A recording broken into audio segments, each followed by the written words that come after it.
టాలీవుడ్ వర్గాల ప్రకారం ఇప్పటికే అధికారికంగా ప్రకటించిన 2 భారీ చిత్రాలు ప్రస్తుతానికి హోల్డ్లో పడనున్నాయి లేదా ఆగిపోయే అవకాశాలు కనిపిస్తున్నాయి.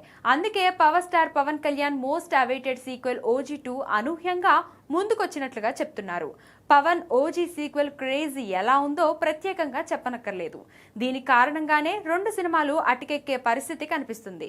నిజానికి పవన్ కళ్యాణ్ తన తదుపరి చిత్రాన్ని స్టైలిష్ డైరెక్టర్ సురేందర్ రెడ్డి దర్శకత్వంలో చేయాల్సి ఉంది. కానీ ఈ ప్రాజెక్ట్ ఇంకా స్క్రిప్ట్ దశలోనే ఉంది. మరోవైపు ఓజీ తర్వాత దర్శకుడు సుజిత్ నేచురల్ స్టార్ నాని కథానాయకుడుగా బ్లడీ రోమియో అనే చిత్రాన్ని ప్లాన్ చేశారు. కానీ నాని ప్రెజెంట్ చేస్తున్నది ది పారడైస్ మూవీ డిలే కారణంగా బ్లడీ రోమియో వెనక్కి వెళ్ళింది. ప్రస్తుతానికి ఈ సినిమా హోల్డ్లో పడినట్టే. అందుకే ముందుగా OG2 చిత్రాన్ని పట్టాలెక్కించేందుకు మేకర్స్ మొగ్గు చూపుతున్నారని తెలుస్తుంది. పవన్ కళ్యాణ్ కూడా ఈ సీక్వెల్ పై ఎంతో ఆసక్తిగా ఉన్నారు.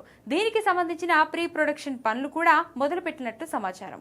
అంతా అనుకున్నట్లు జరిగితే ఈ ఏడాది సెప్టెంబర్లో అనౌన్స్మెంట్, నవంబర్ నుంచి OG2 షూటింగ్ ప్రారంభం కానుంది.